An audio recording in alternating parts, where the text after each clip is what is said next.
বলটু, কাল থেকে মনটা বেশ ফুরফুরে হয়ে আছে। কেন রে?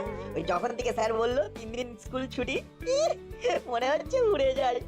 যেদিকে দু চোখ যায় সেদিক পানের ধেয়ে যায়। কি দাদা, দেখে চলতে পারেন না? আর একটু হলেই তো আমি দুমড়ে মুচড়ে যেতাম।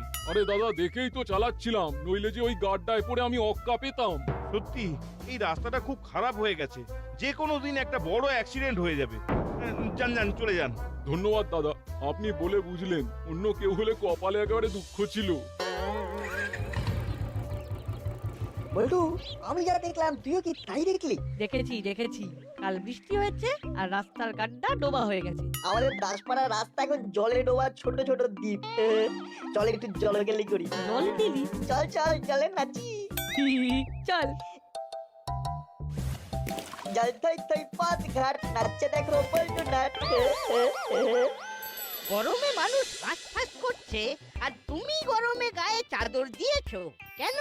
আসলে শরীরটা একদম ভালো নেই। কাল বাড়ি যাওয়ার পথে বৃষ্টিতে ভিজে একটু জ্বর এসেছে। এই গা ম্যাজ করছে। তা আজ তাহলে দোকানটা বন্ধ রাখলেই তো পারতে হরি, একটু বাড়িতে বিশ্রাম নিতে।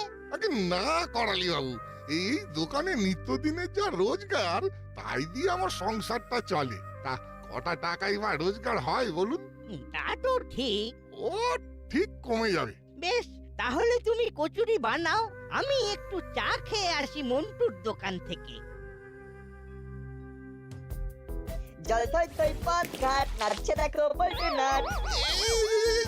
কি করছিস? এই ছ্যা ছ্যা ছ্যা ছ্যা ছ্যা ছ্যা, সারা চাদরে কালা লেগে গেল।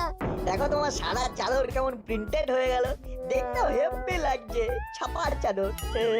কাল থেকে জ্বর শীত করছে, তাই চাদরটা গায়ে দিয়ে এলাম। আর তোরা ছ্যা ছ্যা ছ্যা ছ্যা ছ্যা একেবারে কাদা করে দিলে গো। ইস, এখন আবার স্নান করতে হবে। তুমি স্নান করার কথা ভাবছো, আর আমরা তো ভাবছিলাম তোমার হাতের গরম গরম কচুরি আর জিলিপি খেয়ে বাড়ি ফিরবো। লাগতেই ব্যাট, কি আর করা যাবে। চল বলটু। আরে জ্বালিয়ে গেল। এই রাস্তাটাও হয়েছে, রাস্তা না দ্বীপ বোঝা যায় না।